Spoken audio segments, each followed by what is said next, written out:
Timmy, te conocemos que eres un hijo americano, es decir, eres un gringo, este, que ha pasado toda su vida casi en México. Es decir, eres un whitexican, ¿no? No sé si aplica el término. Este, y viniste acá por un ministerio que tienen tus padres, por un liderazgo que ellos comenzaron.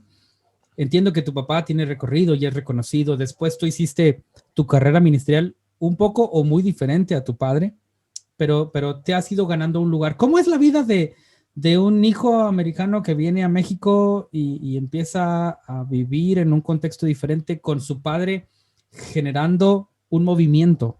¿Cómo pasa la infancia? Cuéntanos un poco del Timmy chiquito. Bueno, yo nací en la Ciudad de México. ¿Ah, sí? Entonces, sí, claro, yo nací en la Ciudad de México. Mi error, lo acepto. Yo soy más Tú eres mexicano que tú, mexicano. Johnny, así que Sí, yo nací casi en la tranqui. frontera. ¿En serio? No me digas eso, estoy completamente mal. A ver, cuéntame. No, yo sí soy más mexicano que tú. A ver, ¿cuántos estados de la República conoces? De como 17. No más. Ya la otra vez hice. Pregúntame, ¿Cuántos pregúntame. conoces? ¿Cuántos estados de la República? Todos. Ah, es que tú eres famoso, Timmy, y yo no. Aparte, tú los conoces corriendo. Yo, a mí me gusta andar en bici. Oye, ¿en serio eres No, mexicano? A ver, tal vez había más de uno aquí que vamos a estar desencantados. Y eso que tengo años de yo conocerte. nací en la Ciudad de México. Yo soy orgullosamente chilango. Yo Bueno, sé eso que ya no sé si es algunos, tan bueno, preferiría que fuera. sí, yo no sé si a algunos les cae bien o mal o no, pero um, la verdad es que para mí decir y haber tenido la oportunidad de nacer en México es hasta el día de hoy un gran privilegio, ¿no? Mis papás son misioneros, Claro. efectivamente. Sin embargo, yo nací en México, toda mi infancia en México, mi adolescencia, mi juventud. Entonces, desde donde yo veo las cosas, yo me veo igual que, yo me veo morenito, así como te veo a ti, yo así me veo. ¿Sí me Y eso que explico? tengo En una el luz sentido blanca de aquí, que, ¿eh? sí, en el sentido de que yo estuve rodeado de México toda mi vida. Ya. Entonces, en la niñez, ay, así de ¿por qué no han crecido mis amigos más? ¿No? Así de, por qué siempre soy el más alto? Porque yo no entendía esa parte. Eso. En la adolescencia fui entendiendo un poquito. Y en la adolescencia es donde me encontré en la tierra de nadie. Ok. Porque ahí es donde empecé a tener esta tensión de, a ver, no soy ni de aquí ni de allá. Entonces, cuando veníamos a Estados Unidos, Ajá. pues tampoco me sentía de Claro. aquí. No hay ¿Sí me garnachas. explicó? Así de, pues sí me parezco a estos güeros, pero no saben qué es una tortilla, no la doblan bien, ¿qué está pasando? Picante, picante. Entonces, Caliente. tortillas duras, así ya predobladas. ¿Qué es eso, Taco no? Bell, Taco Entonces, Bell. ni te voy a decir cómo le digo yo, pero, pero Quisiera saber. a lo que voy es, sí fue interesante crecer en la tierra de nadie. Sin embargo, hoy lo veo desde una perspectiva donde jugó a mi favor. Ok. Yo puedo decir que conozco bien dos culturas, conozco bien dos idiomas, entonces eso me ha ayudado como líder, como persona, a siempre poder estar en la posición de alguien más, siempre poder ver un ángulo que a lo mejor alguien más no ve. Entonces, por ejemplo, con el idioma, hasta el día de hoy, mi papá no me habla español, jamás. Y Ok. mi mamá no me habla inglés, nunca. Wow. Entonces, ¿cuándo aprendí español? No ¿Quién sé. sabe? ¿Cuándo aprendí inglés? No sé. Y el idioma es un ejemplo de la mezcla cultural que llevo dentro de mí, ¿no? Entonces, que viéndolo hoy, pues era el plan de Dios para entender justo, por ejemplo, hoy que estamos ahorita comenzando una iglesia aquí en Austin. Ajá. Austin es una ciudad muy cosmopolita en el sentido de que hay muchísimas culturas, muchísimas ideologías.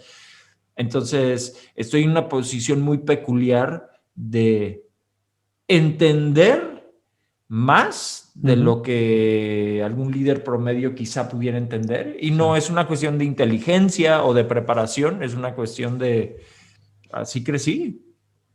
Y entonces observamos que Dios te preparó para estas circunstancias. O sea, podemos ver en gran medida cómo Dios usa todas las circunstancias que vamos viviendo desde nuestra infancia. Me causa mucha curiosidad eso que dices de tus padres del idioma, porque en alguna otra entrevista que hice, no recuerdo con quién, se decía que se recomendaba que decidieran cuál iba a ser el idioma nativo de casa y ese idioma iba a ser en gran medida puesto por la mamá. Va la propuesta. Era un matrimonio que es mexicano y brasileña y entonces decidieron que iban a hablar portugués en casa y entonces la mamá, aunque sabía español, hablaba portugués con los hijos y los hijos aprendieron, igual que tú inglés, inglés y español, ellos portugués e inglés, y eso les permitió después entrar al inglés y a otras cosas. La influencia de tu mamá, yo sé que tu papá es como el más conocido, saludos a tu papá, pero la influencia de tu mamá, ¿crees que el hablar español, toda su cultura, definió gran parte de lo que hoy eres? Es decir, hay elementos que de pronto hoy descubres en tu diario vivir que dices, esto viene de mi mamá, esto viene de la influencia, de la cultura, de la forma de ser. Definitivamente, mi mamá, hay demasiadas cosas que yo admiro de mi mamá, hay muchas cosas que me gustaría emular de lo que yo he visto en ella, pero definitivamente yo no conozco a una persona que tenga una conversación tan dinámica con Dios como ella. Su vida de oración a mí siempre me ha impactado y siempre ha sido para mí un eje por el cual yo quiero llevar mi vida de oración. A lo que voy es, mi mamá simplemente nunca cuelga el teléfono con Dios, ¿no? Okay. La línea siempre está abierta. Entonces, cuando oramos, a veces es como si estuviéramos en el teléfono y amén, ok, Señor, bye, luego nos vemos, ¿no? Entonces, lo que yo veo en mi mamá es que no hay un amén, no hay luego nos vemos, es incluir a Dios en todo. Entonces, definitivamente su conversación constante con Dios ha sido un eje que en mi vida de oración me ha impactado muchísimo. La otra cosa es, yo creo que viene de esa comunicación con Dios, pero su pasión por la Biblia también me impresiona muchísimo.